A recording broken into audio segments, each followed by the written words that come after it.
Radio TPC, la voz de los sin voz, presenta su programa Venezuela sin mordaza, con la conducción de Alejandra López. Muy buenas noches, mis queridos amigos, bienvenidos sean todos a su programa Venezuela sin mordaza, el cual llega a través de Radio TPC, Radio Todo por Chile, la voz de los que no tienen voz. En los controles Alicia Valle y quien tiene el inmenso honor de hablarles, Alejandra López. Aprovecho para recordarles que pueden hacernos llegar sus preguntas y comentarios a través de nuestra cuenta de Twitter, @RadioTPC, y también a través de nuestra página web www.todoporchile.com. Allí van a buscar el icono de Skype, hacen clic allí, se les abre una ventanita que les pide autorización. Al aceptarla se ejecuta la aplicación que te lleva directamente al usuario de Skype donde puedes escribirnos. No hace falta que hagan solicitud de contacto, simplemente nos escriben allí y nosotros los leemos al aire. También quiero recordarles que si por alguna razón salimos del aire, continuamos con la entrevista y luego les hacemos llegar el link del programa.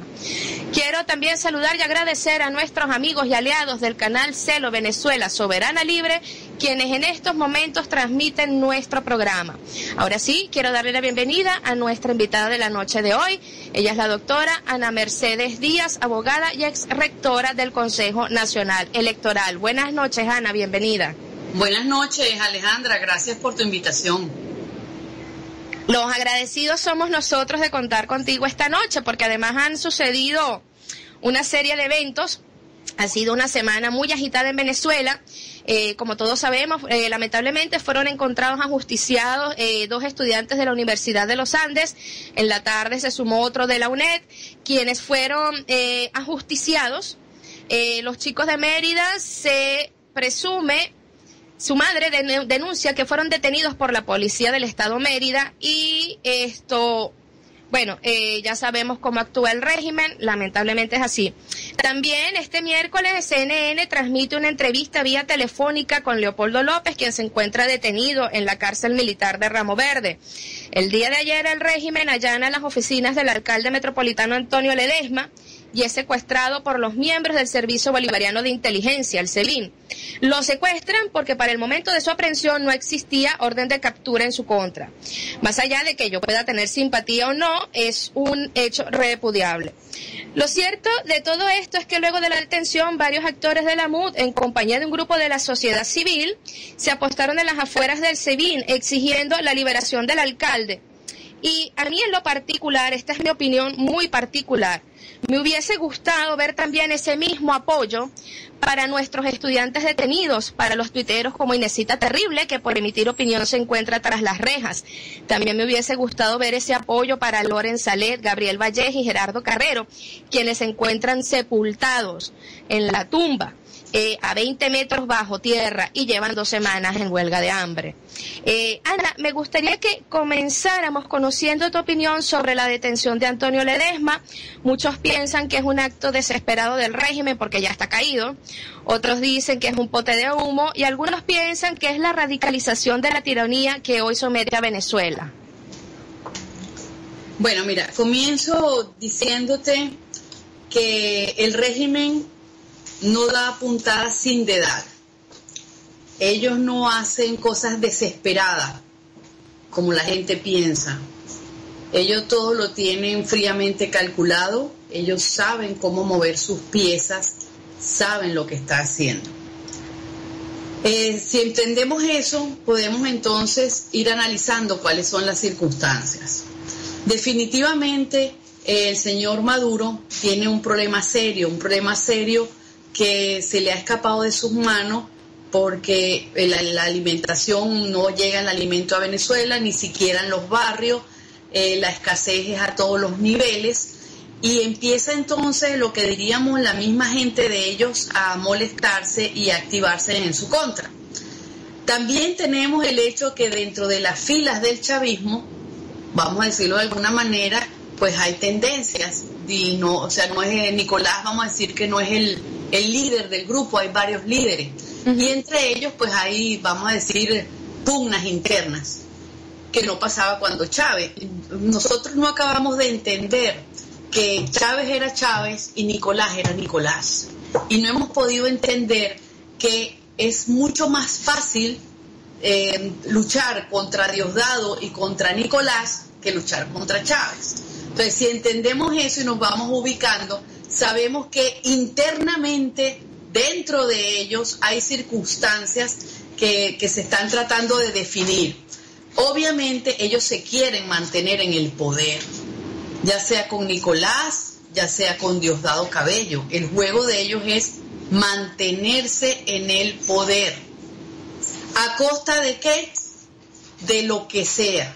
Me llama mucho la atención que ayer oí yo un video, la esposa de Ledesma dijo, esto solo se soluciona con calle. Más, sin embargo, el secretario general de la MUD, Hugo Torrealba, hablaba de elecciones. Entonces hay vamos a decir, diferentes posiciones. Mientras el alcalde Ledesma, que está detenido, habla de calle, porque ya como que se dio cuenta de que no estamos en democracia, pareciera que tuvo que sufrirlo en carne propia para darse cuenta de eso, habla de calle, mientras que un sector de la MUD insiste en elecciones, hasta se habla de una fecha para ir a unas primarias. Todo está sabiendo que cualquier proceso electoral va a ayudar al régimen a que ellos, vamos a decir, puedan mantenerse más tiempo en el poder. Sin duda. Bueno, la MUD le pone fecha a sus primarias para el próximo 3 de mayo. Yo lamento mucho la situación de Ledesma, pero de verdad le digo que se ponga cómodo y que espere a los tiempos perfectos, porque esta gente no va a hacer nada por él. Me van a disculpar, pero no entiendo cómo, siendo el circo que somos, gracias a nuestros dirigentes políticos, no cobramos entrada en Maiquetía. En la tarde de hoy, el señor Jesús Hugo Torrealba anunció efectivamente que para el 3 de mayo se van a realizar la escogencia de los candidatos que presentaría la MUD en las elecciones parlamentarias. Asimismo dijo que el CNE se comprometió a ofrecer asesoría técnica que se requiera. Esto, yo de verdad, como venezolana que estoy padeciendo y viviendo esta crisis y este caos, no logro entender cómo estos señores, después de todos estos sucesos, todavía apuestan a salidas electorales. Y además de eso, ¿cuál es el mensaje que le estamos dejando al mundo cuando luego de lo sucedido se secuestra un alcalde y la principal preocupación de la dirigencia opositora es la participación electoral? ¿Cómo nos pueden tomar en serio, Ana? Es que ese es parte del problema. Acuérdate que con los procesos electorales el régimen se disfraza de demócrata. Eso es algo que está ya más que demostrado, más que entendido. Y lo doloroso, lo triste de todo este proceso es que tú todavía encuentras personas en Venezuela que se rasgan las vestiduras por los procesos electorales. Precisamente ayer estuve yo contestando muchos Twitter que me decían que no, que había que votar, que los espacios... La gente no acaba de entender que con este Consejo Nacional Electoral, con este registro y estas captahuellas, lo único que hacemos con los procesos electorales es disfrazar de democracia a este régimen. Yo creo que es hora de que tomemos en serio lo que nos está pasando y actuemos de manera diferente. A mí hay gente que me dice, Ana, pero la calle no funciona. No, la calle funciona. Funcionó en el año 2002 cuando Chávez renunció. Fue la calle quien obligó a Chávez a renunciar. Y funcionó en el año 2004 cuando se pretendió invalidar 800,000 firmas por plana, y fue precisamente la gente en la calle el 27, 28 de febrero, 1 y 2 de marzo del 2004 los que obligaron de alguna manera al régimen a que no se invalidaran esas planillas. La calle es el arma que tenemos nosotros ahorita los venezolanos, no hay otra. Pero la calle con inteligencia, la calle sin confrontación, porque es que ellos, vamos a decir, ellos están armados, son amos de la violencia. Nosotros tenemos que ser más inteligentes que ellos. Nosotros tenemos que trabajar con astucia, porque no nos estamos enfrentando a cualquier enemigo. Yo creo que cuando Leopoldo López se entregó, él no midió que no se estaba entregando a un poder judicial venezolano o una cárcel venezolana. No, Leopoldo se entregó a un ejército invasor. O sea, quienes tienen preso a Leopoldo López son los Castro. Ayer quienes detuvieron a Ledesma son los Castro. Yo decía ayer que un venezolano en su sano juicio no hubiera detenido a Ledesma más nunca. Pero como los cubanos no conocen trayectoria, no conocen con quién se meten, vamos a decirlo así, detuvieron a Ledesma sin darse cuenta que han tocado de alguna manera un personaje muy sensible, porque Antonio Ledesma no es un paracaidista, no es una persona que entra en el argot político ahorita. O sea, yo creo que Ledesma fue destetado, vamos a decir, desde muy joven en política, tiene gente que lo sigue. Ahora el problema es si esta detención de Ledesma, este hecho arbitrario cometido por los Castro, lo usamos los venezolanos para rescatar nuestra soberanía, o si lo usan los colaboradores para querernos llevar a otro proceso electoral. Entonces, esta es la decisión que vamos a tener que tomar. ¿Quiénes quieren seguir jugando a las elecciones y haciéndole el juego al régimen, o los que, tomando conciencia del problema de soberanía tan grande que tenemos, digamos que asumamos otra posición y otra conducta? Fíjate lo siguiente, hay mucha gente que siempre ha considerado a Leopoldo López, a María Corina Machado, de la cual presuntamente hay una orden de captura, y a Antonio Ledesma como el sector más radical de la MUD. Y por eso mismo dicen algunos que a nadie más que la MUD le beneficia esta arremetida del régimen en contra de ellos. ¿Tú crees que eso sea así? Mira, los beneficia a la MUD en el sentido de que ellos inmediatamente tratan de tomar la bandera de las elecciones. De hecho, ya pusieron fecha 3 de mayo. Usan el argumento de que los detienen porque el régimen está tocado, está débil, le podemos ganar, bla, bla, bla, porque señores, en el año 2010 tuvimos más votos y tuvimos menos diputados. Esta vez no será distinto.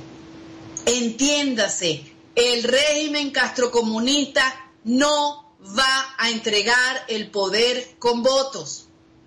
Eso pareciera que es algo que tendríamos que repetirnos todas las mañanas después de cepillarnos los dientes. El régimen castrocomunista no va a entregar el poder con votos. Y esa es la triste realidad. ¿Que a quién beneficia la detención de estos personajes? A quien lo utilice. Porque si la resistencia tiene la capacidad de utilizar esa situación en beneficio de la aplicación del 350, lo haremos, lo podremos hacer. O sea, la detención de Ledesma, si detienen a María Corina, será usada por quien mayor capacidad tenga de usarla. El secretario general de la Mesa de la Unidad Democrática se pronunció tras la detención de Ledesma. Llamó a la población a dar una respuesta pacífica y masiva, considerando que debe quedar clara la posición del país de segregar a los violentos. Asimismo, María Corina Machado asegura, y qué bueno que lo dice, ¿no?, que en Venezuela se vive una dictadura. Si ya estamos tan claros en este punto, ¿por qué no se convoca a la gente a pegarse el 350 de la Constitución y desconocer al régimen? Porque nos guste o no, la MUD tiene un músculo político muy grande, tienen un poder de convocatoria grande. ¿Por qué no se atreven a convocar el 350? Mira, desafortunadamente hay quienes estamos convencidos que la MUD forma parte del régimen. Forma parte del régimen porque muchas de las personas que están dentro de la MUD están muy vinculadas al régimen. De hecho, a veces cuando yo lo nombro la gente se molesta. Henry Ramos Alú, el suegro de Henry Ramos Alú, es uno de los mayores contratistas del régimen. Yo no creo que Henry Ramos esté en contra del régimen realmente. Y como él podemos nombrar a varios que están vinculados de alguna forma. Entonces, imagínate tú, los únicos 2 líderes políticos en Venezuela que hablaron de fraude electoral fueron Alejandro Peña Esclusa y Osvaldo Álvarez Paz. Los 2 estuvieron presos, los 2 siguen en procedimientos, Los dos están callados porque están, vamos a decir que están obligados por procesos judiciales a mantenerse en silencio. De resto, dime tú, ¿cuáles son los líderes que han de alguna manera firme atacado el fraude electoral en Venezuela? Ninguno. Exactamente. ¿Por qué? Porque precisamente son los procesos electorales los que le dan el poder al régimen. Fíjate una cosa, ¿por qué si Nicolás Maduro se robó las elecciones? Regresemos en el tiempo al 14 de abril del 2013. Esa noche se habló de fraude, se habló de una auditoría integral que no se hizo. La auditoría integral significaba hacer match entre las papeletas, captahuellas, máquinas de votación y cuadernos. Si todo eso, si se hubiese hecho esa auditoría integral, señores, estaría más que probado que en Venezuela lo que hay es una gran farsa electoral, un fraude electoral montado desde el año 2004. Entonces, en estas circunstancias, qué descaro el de Chugo Torrealba, qué descaro el de la MUD, que nos vengan a decir a nosotros que vamos entonces a unas primarias el 3 de mayo. La gente me diría ahorita, me imagino que deben estar preguntándose o diciendo, no, es que si no votamos, ellos se quedan en la asamblea como en el 2005. Bueno, la historia del 2005 se la sabe mejor que yo Juan Carlos Sosa Purba, él ha hecho varios programas en relación a eso. Los que quieran saber la verdad del año 2005, favor comunicarse con Juan Carlos Sosa Purba, que tiene toda la evidencia y todas las pruebas de ese momento. No se trata de abstenerse, no se trata de no ir a votar, se trata de impedir el proceso electoral. ¿Por qué? Porque tú lo acabas de decir, Alejandra. ¿Por qué los venezolanos somos tomados como poco serios en el mundo?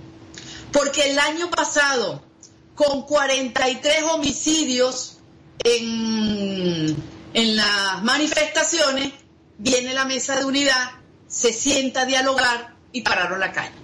Todavía hay gente que me pregunta, doctora, ¿y por qué fue el diálogo? Y ojo, yo creo que muchos de los venezolanos no se sienten representados ya con la MUD, no están de acuerdo con la actuación de la MUD, no están de acuerdo con lo que el 3 de mayo. Pero ¿cuál es la circunstancia? Que si no protestamos, que si no nos manifestamos, que si nos quedamos callados, desafortunadamente el que calla otorga. Y pareciera entonces que el pueblo venezolano está feliz con nueva oportunidad electoral que nos dan. Sin duda.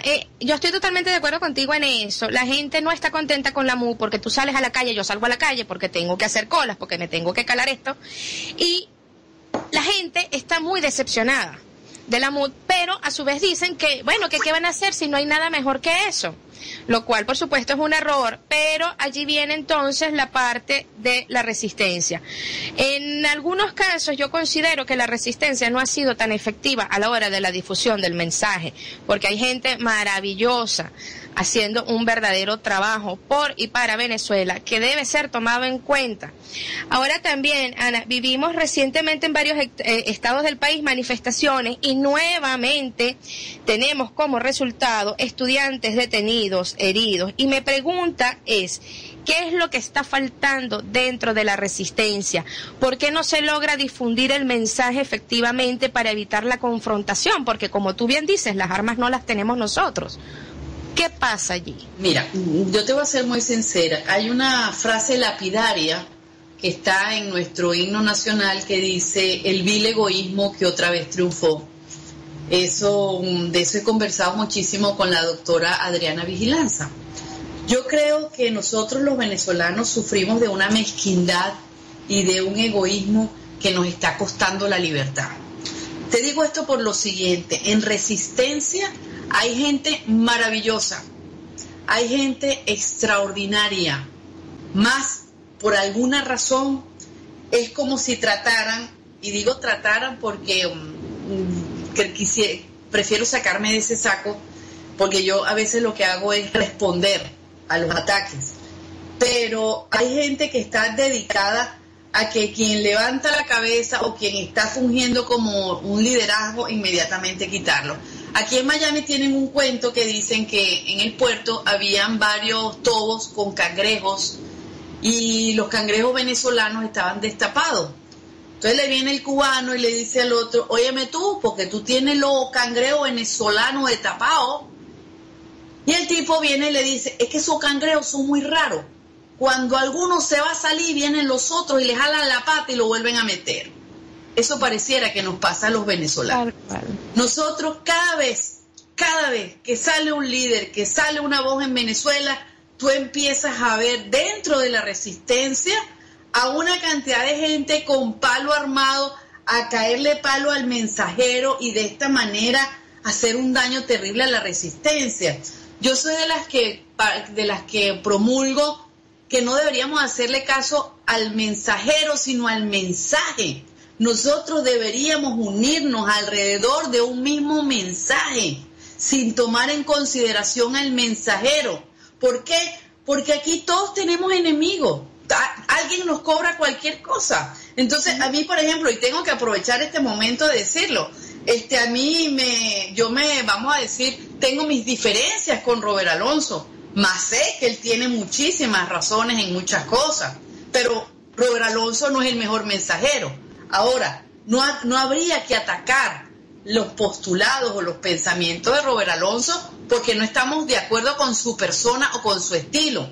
Deberíamos discutir, ponernos a discutir su propuesta, lo que él está planteando, cómo lo está planteando. Eso es lo que deberíamos discutir.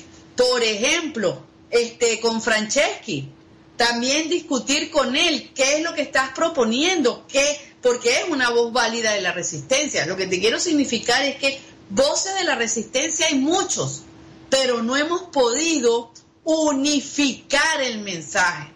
Esto de la unificación del mensaje ha sido una de las luchas más grandes que ha tenido el general Ángel Viva. Tengo que llevarlo a colación porque ha sido tan duro, ha sido tan complicado que la gente entendiera que lo primero que nosotros tenemos que hacer en Venezuela es rescatar nuestra soberanía. Mientras nosotros no seamos dueños de nuestro país, de nuestros problemas, de nuestras circunstancias, no llegamos a ninguna parte. Hemos tratado, y eso el general Vives hay que reconocerlo, de unificar el discurso, primero en cuanto a que estamos bajo un régimen castrocomunista invasor. Si todos los que están en resistencia convergieran en ese concepto, ya daríamos un paso adelante. Pero entonces no, hay unos que dicen, no estamos en un régimen castrocomunista, estamos en una dictadura chavista, no estamos en una dictadura, estamos en una tiranía. O sea, empezamos a ponerles nombres diferentes y no llegamos a nada. Entonces, la primera propuesta para toda la resistencia debe ser unificar conceptos, unificar estrategias, dejar a un lado las mezquindades de que nos separen de los diferentes mensajeros. Yo creo que ese sería un buen comienzo para la resistencia en este momento. ¿Por qué? Porque la MUD y el régimen tienen un mismo discurso: elecciones. La MUD y el régimen nos van a llevar a un nuevo proceso electoral, mientras la resistencia todavía discute si estamos en un castrocomunismo, si aplicamos el 350 o si nos vamos a guarimbiar. Efectivamente. Yo lo veo de la siguiente manera, ¿no? Estamos todos los grupos de resistencias montados en un mismo bote y lo que pasa es que unos están remando hacia un lado y otros hacia el otro y a la final lo que estamos es dando vueltas, estamos en círculos y no llegamos a tierra firme. Entonces sí sería importante pues eso que tú mencionas de unificar los criterios que más, si bien a lo mejor no estamos de acuerdo con alguna persona, lo importante es el mensaje. Ana, tú decías recientemente que lo ideal sería impedir las elecciones. ¿Cómo podemos impedirlas? Mira, antes que eso, quería recapitular en cuanto al mensaje. Sí. Fíjate una cosa, todos los que abogamos por el 350 que es una de las cosas que deberíamos unificar, ¿por qué nosotros hablamos del 350? El 350 es el artículo que nos da la posibilidad a nosotros de la desobediencia civil.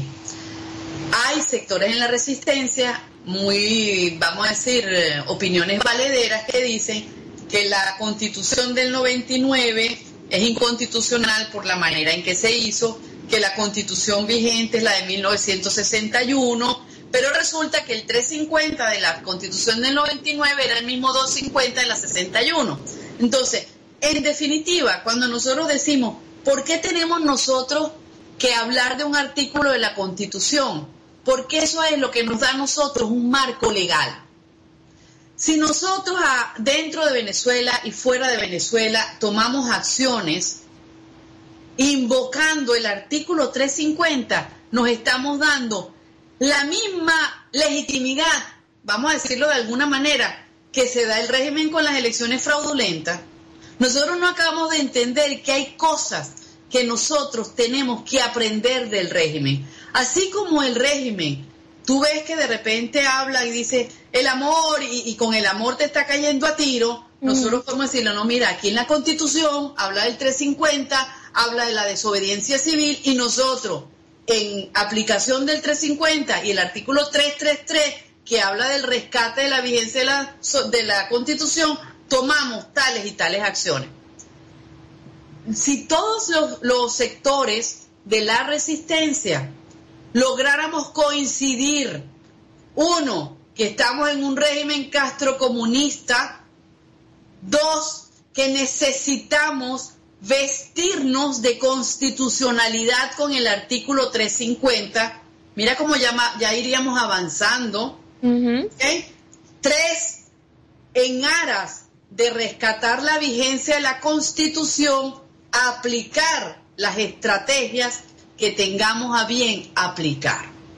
Ahí vamos entonces a tu parte de cómo se impiden las elecciones.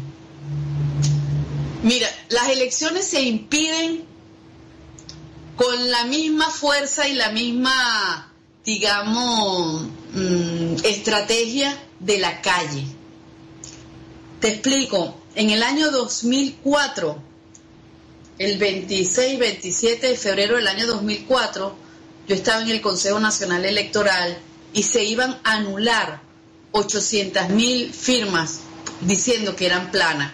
Y solo porque Chávez no quería que hubiera referéndum y él había trazado una estrategia de que no hubiera referéndum, invalidando firmas. En esos días, Venezuela salió a la calle. Calle, cuando hablamos de calle, hablamos de calle. Tranca. Ahí no había nada, o sea, tú no podías transitar por ninguna parte. Así fue el día 27, 28, 1 y 2. Esa circunstancia, si quizás hubiésemos estado más claros en ese momento, o sea, estuviéramos tan claros como estamos ahorita, esa circunstancia era perfecta para derrocar a Hugo Chávez. En ese momento, en el 2004, todavía habíamos muchos que no sabíamos dónde estábamos parados y no sabíamos de lo que estaba pasando.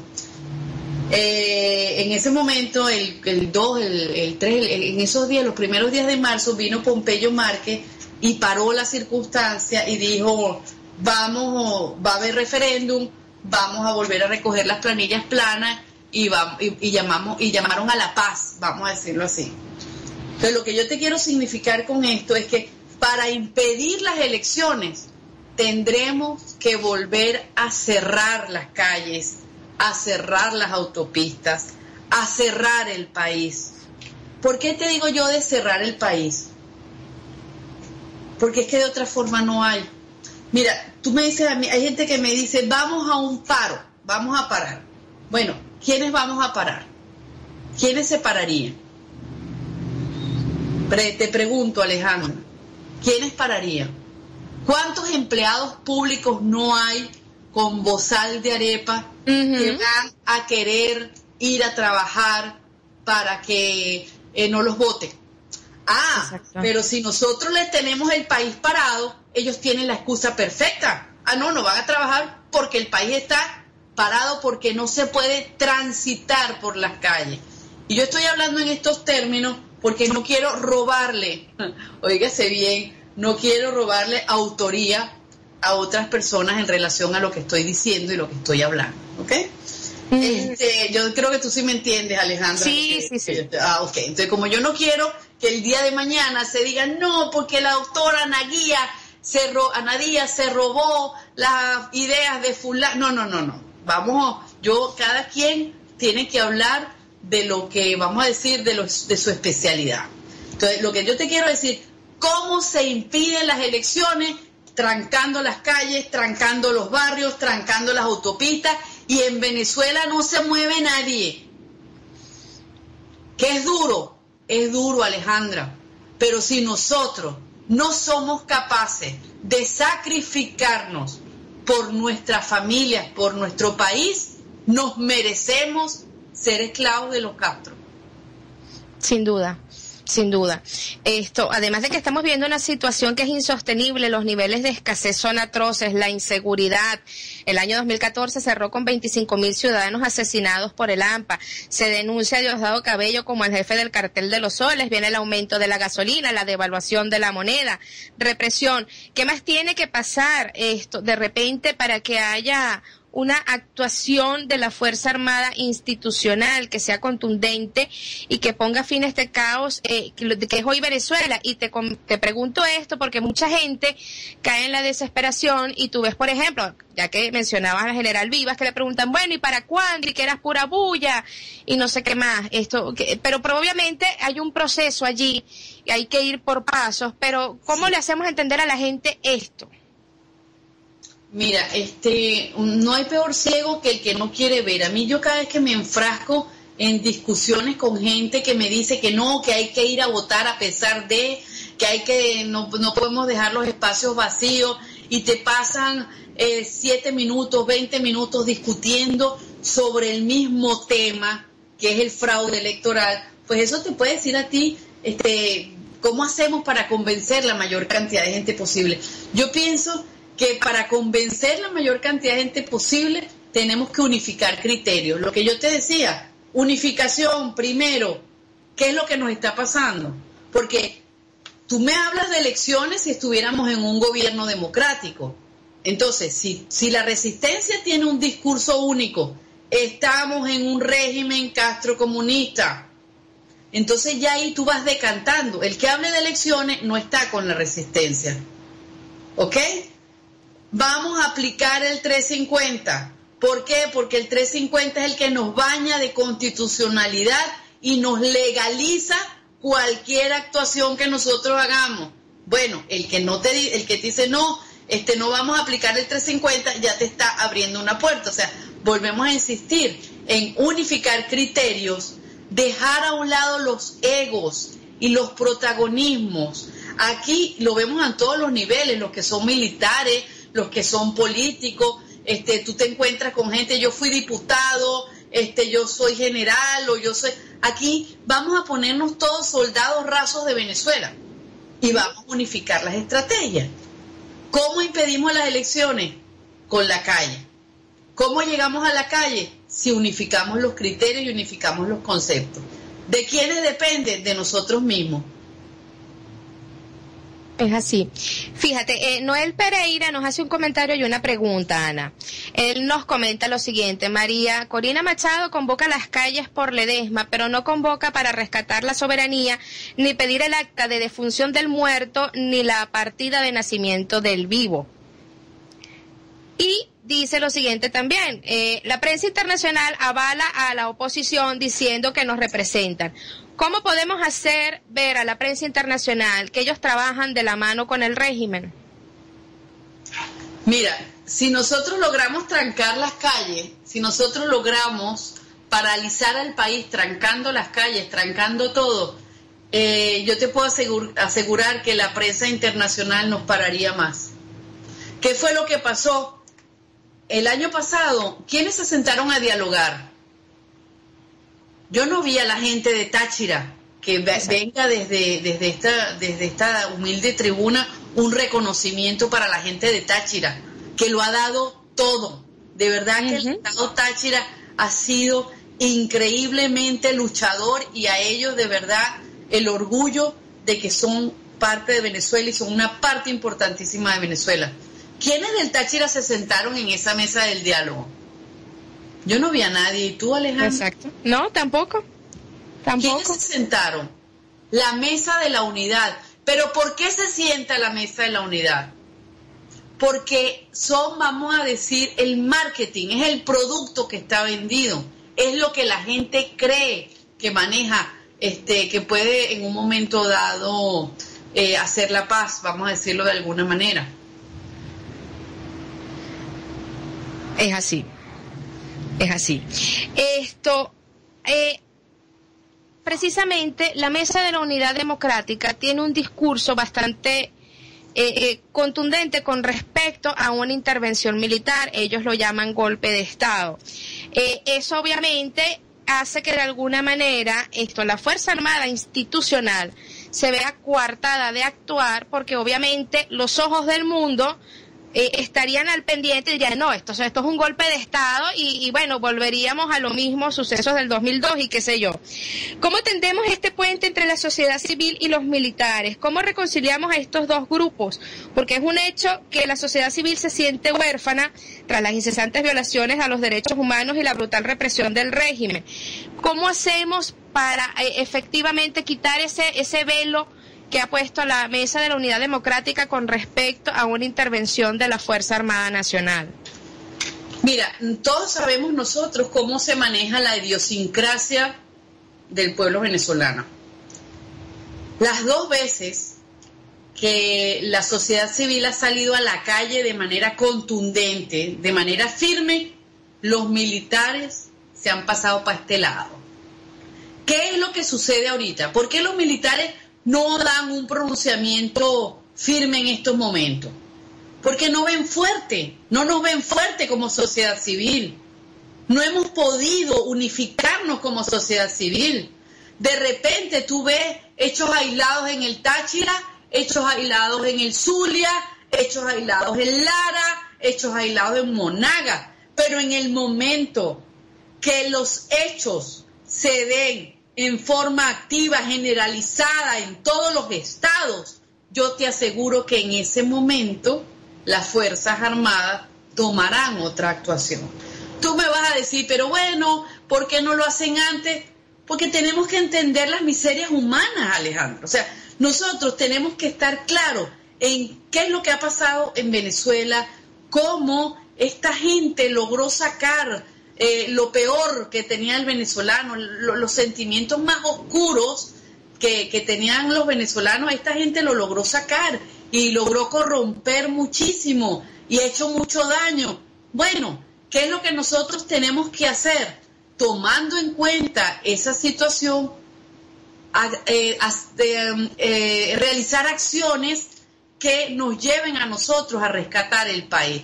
Yo no creo que Venezuela está toda podrida, perdóname.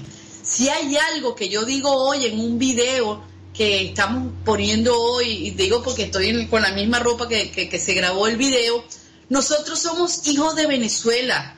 Nosotros llevamos en nuestras venas sangre de libertadores.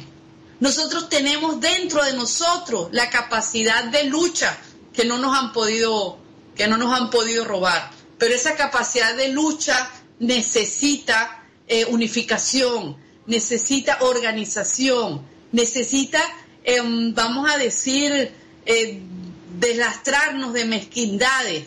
O sea, Venezuela nos necesita como luchadores, nos necesita porque si no luchamos, nos vamos a ver dentro de 20, 30 años más como ese pobre pueblo cubano, mendigo, dependiente, miserable, donde las mujeres no son, lo único que saben hacer es jineteras para ganarse la vida. Nosotros los venezolanos merecemos un mejor destino. Nosotros los venezolanos podemos tener un mejor destino, pero no lo vamos a tener si no somos capaces de poner el miedo del otro lado.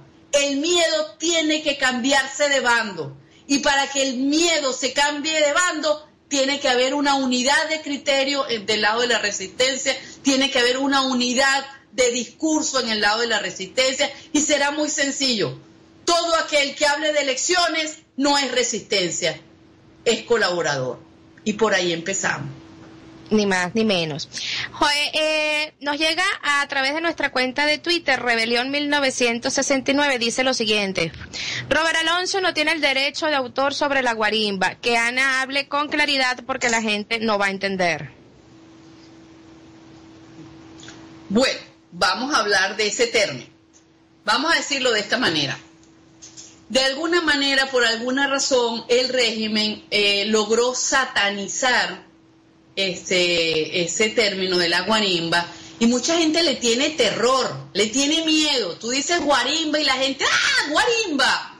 Pero la guarimba, pues yo la llamo darle vida al 350, Alejandro Peña Esclusa la llamaba la candelita, porque es una acción que se lleva a cabo donde tú trancas tu calle, donde tú no confrontas, porque parte del problema con las marchas y las movilizaciones es que te pones a tiro. O sea, cuando tú sacas a una persona de su entorno, de su guarida, vamos a decirlo, utilizando los términos de Robert, tú lo expones. Cuando tú lo sacas, cada vez que nosotros hacemos esas marchas, ¿qué es lo que sucede?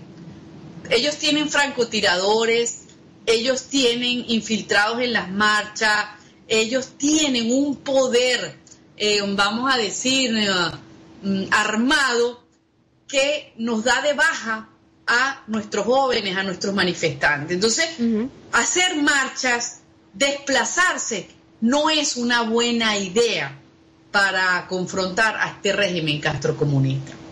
La idea de la guarimba, que no es otra cosa que proteger, defender, luchar, tomar tu calle, tu autopista, tus vías de tránsito. ¿Para qué? Si se toman todas las calles, si se cierran todas las calles, pregunto, ¿por dónde van a transitar los colectivos? ¿Por qué los colectivos pueden salir del 23 de enero y llegar a Chacao? Porque las calles están libres. Pero si las calles estuvieran trancadas con barricadas, pero si la gente no pudiera transitar, te aseguro que no podrían llegar. Y un país trancado es un país que está luchando por su libertad. Te aseguro que eso pondría a la comunidad internacional a pensar de otra manera en cuanto a Nicolás Maduro. Recordemos que a nivel internacional está la OEA, está UNASUR, está el CELAC, está el ALBA, cuanta cosa rara que inventó Hugo Chávez, financiado con el petróleo venezolano, precisamente para la hora de la chiquita hablar de golpe de Estado. Yo quiero dejar muy claro en este programa que sacar a Nicolás Maduro no es un golpe de Estado.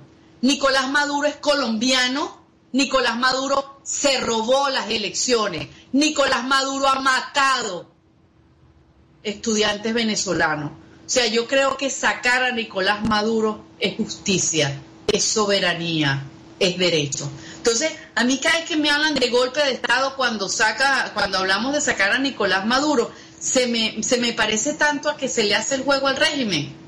Nicolás Maduro no es el presidente de Venezuela. Nicolás Maduro es un usurpador de la presidencia de Venezuela. Pero si nosotros volvemos al mismo problema, no nos unificamos en los términos, perdemos terreno. Otra cosa, esto no es un gobierno. Los gobiernos son formas de poder del Estado elegidos democráticamente. Esto es un régimen.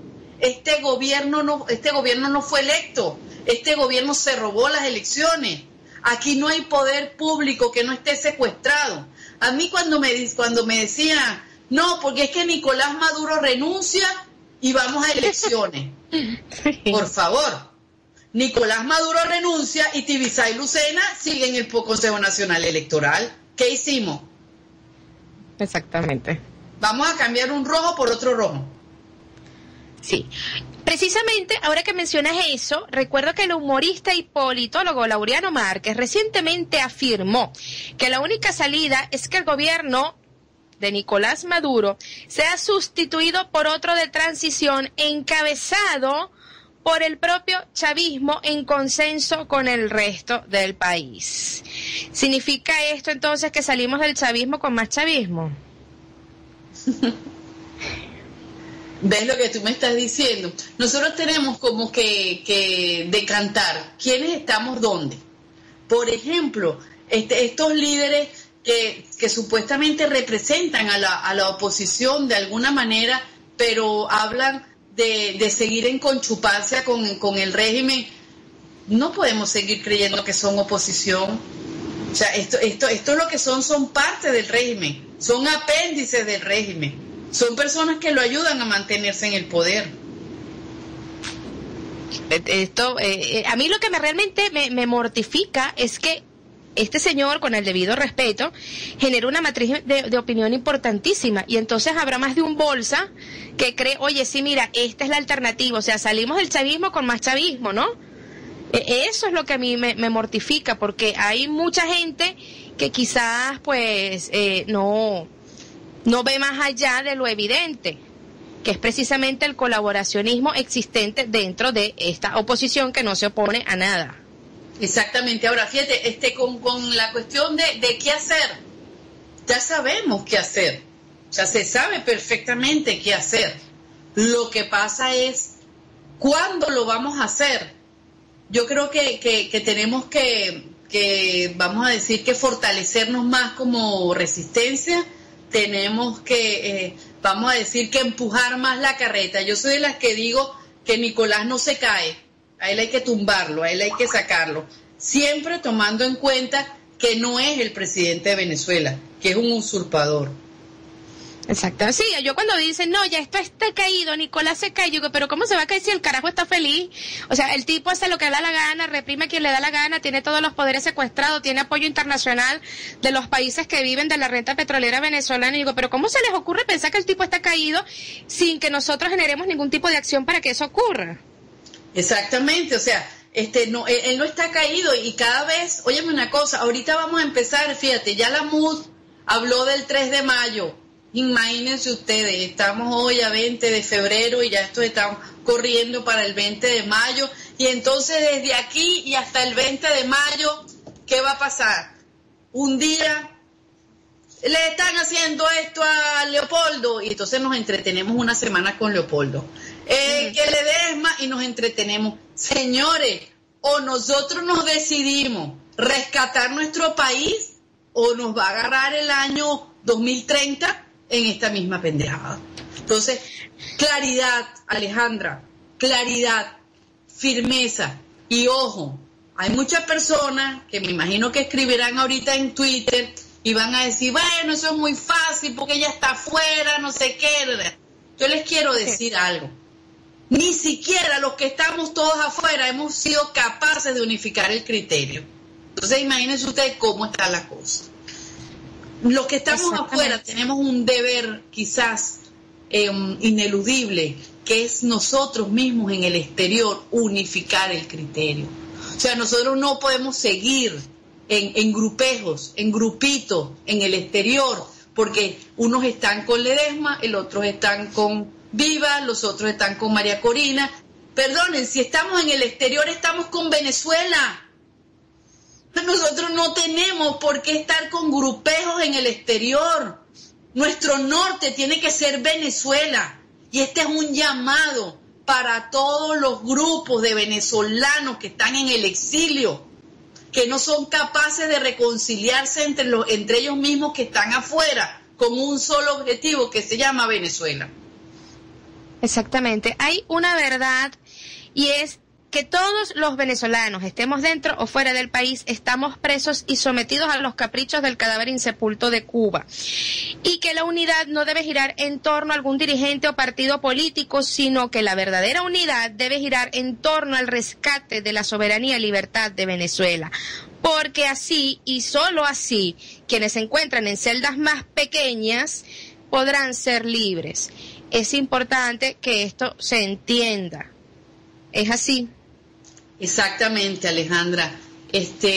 Lo has expresado perfectamente. Eso es lo que nosotros tenemos que conversar. Y a lo que iba, no es que sea fácil decirlo fuera. Nosotros siempre hemos hablado de organizar los grupos, las redes de 5, de que no son 4, no 6, son 5 para comunicarse, 5 para poder trazar las estrategias.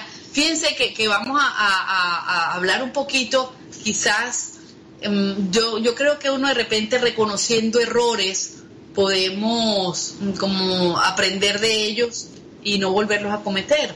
Nosotros en estos días, y digo nosotros, la RAF, por decirlo con nombre y apellido, tratamos de hacer unas movilizaciones interesantes para el 12 de febrero y nos llevamos una ingrata sorpresa. Mucha gente que decía, sí, yo tengo los 5 y yo tengo los 5. Realmente tratamos de hacer esa movilización y fue muy poca, muy pequeño lo que se pudo hacer, ¿me entiendes? Uh-huh. Y eso nos llevó a pensar, bueno, algo está pasando en Venezuela que nos está llevando a una situación de indiferencia, a una situación donde la gente dice que está organizada y no está organizada. Y eso, Alejandra, tenemos que corregirlo. Uh-huh. Y tenemos que corregirlo porque este régimen no va a dar marcha atrás. Este régimen quiere perpetuarse en el poder. Este régimen va a seguir asesinando gente. Recordemos que la inseguridad es una política de Estado. Así la inseguridad, el matar venezolanos, matar impunemente como lo hacen, no es otra cosa que obligar a la mayor cantidad de gente a migrar de Venezuela. Mira, es el momento, yo digo que de los hijos de Venezuela, ya yo no hablo ni de los hijos de Bolívar, no. Nosotros, los hijos de Venezuela, que sabemos que tenemos que hacer resistencia anticastrista venezolana, tenemos que actuar y actuar rápidamente, porque no nos queda mucho tiempo. Lamentablemente es así y es hora de que pongamos el corazón y el alma y toda la energía en rescatar a Venezuela, porque va a llegar un momento en que va a ser imposible. Nos comenta Rebelión 1969. Hay que recordar que lo que tenemos no es una dictadura de derecha, sino una tiranía de izquierda, en la que incluso la mala situación económica juega a su favor. Por eso no caerán solos, hay que tumbarlos. Así es. Me encanta vamos a decir, un resumen que están poniendo en internet y se los agradezco. Primero, unificar criterios. Segundo, legitimar vía del 350, impedir las elecciones paralizando el país. De eso se trata, señores. Creo que si nosotros logramos estas 3 cosas, hemos avanzado en este momento, en menos de una hora, un 40% en lo que va a ser el rescate de nuestra soberanía. Sin duda. No quiero pasar por alto, ya estamos llegando al final del programa, pero fue designada la Comisión Electoral para las primarias, la cual está conformada por estos inefables personajes. La Comisión Electoral la conforma José Luis Cartaya, presidente de la comisión, Fernando Paredes, Vicente Bello, Enrique Naime, Alejandro Plas, Carlos Melo. Los suplentes de dicha comisión son Abson O'Connor, Roberto Abdul, Ana Paula Denis, Diego Leperbanche y Roberto Picón. ¿Qué nos puedes decir de alguno de estos personajes? ¡Wow! Te puedo contar Vicente Bello, que es uno de los que firmó la famosa acta de la traición, que es, digamos, que la prueba más evidente de lo que ha sido la ayuda, el colaboracionismo de la MUD en el fraude electoral. Les explico rapidito. El acta de traición fue un acta que firmó Vicente Bello, y no me acuerdo quién es el otro, en este momento se me escapa, diciendo que no importaba que en el registro electoral no hubiese 1,5 millones de huellas. Imagínense ustedes. Félix Arroyo no era, perdón. No, Félix Arroyo es otro personaje que también, sí, es digno, no, es que te digo, hay personajes en Venezuela, Vicente Bello, Félix Arroyo, que realmente podrían salir perfectamente de la más oscura película de traición que puede rodarse en un país. Yo creo que ellos serían actores principales en una película de traición de Venezuela. Lo que te quiero decir con el acta de la traición es un acta que se denunció, y con esa acta pues ya era más que evidente la traición de la MUD y el colaboracionismo, porque ¿cómo me vas a decir tú, con la firma de los representantes de la MUD, que no importaba que 1,5 millones de personas no tuvieran su huella? Cuando imagínate tú, ¿con qué hacían match esos nombres si no había huella? Exactamente. Esa es el acta que se firmó, si mal no recuerdo, 24 de septiembre del 2012, donde ellos decían que el registro de esas huellas la falta de las huellas electorales no iba a incidir negativamente en el resultado electoral del 7 de octubre. Exactamente. Esa es que Robert Alonso le puso como nombre el acta de la traición. Así. Se la mandó a cuanto periodista, a todo el mundo, y la gente pues obvió. Nunca se han pronunciado en relación a esa prueba contundente, indubitable, de la traición de la MUD para con el pueblo venezolano. Y yo quería aprovechar, y estos minutos que tengo, porque una de las cosas que quiero aclarar públicamente es gente que me critica porque yo, sabiendo lo del acta de la traición, hablé de votar para las elecciones del 14 de abril del 2013. Quiero explicarte, Alejandra, que nosotros necesitábamos que la gente votara para, en el momento de pedirle que regresara a los centros de votación a defender el triunfo, lo hiciera. Era muy sencillo, solo iban a regresar a los centros de votación la gente que votara. Si nosotros hubiésemos pedido abstención o que no votaran, la gente no iba a votar y no iban a regresar a defender su voto. Entonces, la estrategia que se utilizó para el 14 de abril, y de eso hay videos, Alejandra, fue llamar a votar a la gente, decir que nos iban a hacer fraude, pero al mismo tiempo decir que teníamos que defender el triunfo. Ese 14 de abril, a las 6 de la tarde, conjuntamente con el embajador Willy Cochés, se hizo un llamado para que la gente regresara a sus centros de votación. Eso fue lo que obligó a que se hablara de fraude. Si la gente no hubiera regresado a los centros de votación, si no se hubiera armado el despelote que se armó esa noche, yo les aseguro que esa misma noche Capriles hubiese reeditado lo mismo que pasó en octubre del 2012. Capriles hubiera dicho que Nicolás Maduro le había ganado las elecciones. Por eso, para mí, después del 14 de abril, la historia del fraude se escribe antes y después del 14 de abril. El 14 de abril, la misma noche de las elecciones, pudimos obligar a hablar de fraude y que de alguna manera no se reconociera la victoria de Nicolás Maduro, como sabíamos de antemano que era lo que iba a suceder. Es así. Resistencia Venezolana 350 dice lo siguiente: buenas noches Radio TPC, buenas noches Alejandra y a la doctora Ana. Esta semana, video del juicio a Leopoldo López, entrevista a Leopoldo López por CNN, donde repite cero intervención militar, salida constitucional parlamentaria, hoy anuncian primarias, y de nuevo asoman la Carta Democrática Interamericana. ¿Cuál es su opinión, doctora? ¿De alguna u otra manera la oposición insiste en parar la calle? Sí, esa es la realidad. La oposición insiste en parar la calle para atornillar el régimen, mientras la resistencia sabe que la calle es el único arma que tenemos para rescatar la soberanía. A mí cada vez que me hablan de Leopoldo López, de verdad, primero, sabes que lo siento por él, porque de alguna manera el estar preso pues es un sufrimiento, y te digo, no solamente por él, pienso en esos niños que no entienden, que no saben lo que está pasando, y realmente el corazón se me pone chiquito.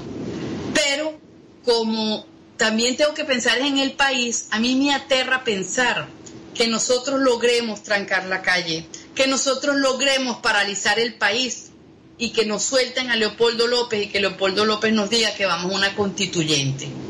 Eso me da miedo. Y lo Sin duda. digo de corazón. A mí me aterra que después de que logremos trancar las calles, que después de que logremos rescatar la situación, llegar al punto donde podamos ser libres otra vez, venga Leopoldo López a decirnos que para parar la calle hagamos una constituyente. Hay que tener claro, cualquier proceso electoral, con este registro electoral, con estas autoridades, con estos miembros, con estas captahuellas y estas máquinas, solo sirven para atornillar al régimen y para darle un barniz de democracia. Lo repito, cualquiera que hable de procesos electorales en estas condiciones es un colaborador del régimen, aunque se llame Leopoldo López. Ni más ni menos. Lamentablemente hemos llegado al final de nuestro programa y antes de despedirnos quiero invitarlos a que se queden en sintonía de Radio TPC disfrutando del primer programa Un Camino Costarricense con la excelente compañía de John Fonseca y Jorge Jefferson. Doctor, un mensaje final para todos quienes la están escuchando en este momento. Mira, no nos han robado nuestra esperanza y nuestro espíritu de lucha y eso es lo más importante. Yo confío en los venezolanos. Yo sé, tengo confianza, primero en Dios, porque sé que Él está con nosotros, y segundo, creo en nosotros los venezolanos, a pesar de que nos digan otra cosa. Nosotros los venezolanos somos hijos de libertadores y vamos a liberar no solo a Venezuela, con la liberación de Venezuela liberaremos otros países del castrocomunismo. Sin duda. Además de que Venezuela estamos como en un parto y todo parto trae dolor y sangre consigo, pero a la final veremos el alumbramiento de esa nueva Venezuela que todos anhelamos. Ana, muchísimas gracias. Bueno, por supuesto, las puertas de Radio TPC están abiertas para cuando lo consideres conveniente y desde ya te comprometo para un próximo programa porque muchas preguntas quedaron por hacerte. Muchísimas gracias, Ana. Gracias a ti, Alejandra, y espero volver a Venezuela más temprano que tarde. Amén, amén, claro que sí. Bueno, mis queridos amigos, hemos llegado al final del programa de hoy. Ya saben, los dejamos con los chicos de Costa Rica. Buenas noches, Dios con nosotros y hasta la próxima. Gracias. Escuchas Radio TPC, Boston, Chile y América toda.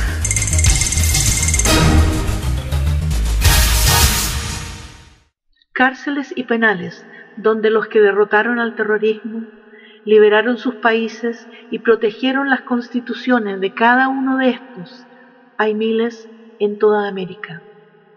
Hoy el terror regresado encierra en lugares como estos, primero para castigar por vencerlos, para lucrar y para que nunca un uniformado se vuelva a levantar como ellos, nunca más vuelvan a cumplir su deber, nunca más hagan respetar la Constitución y las leyes.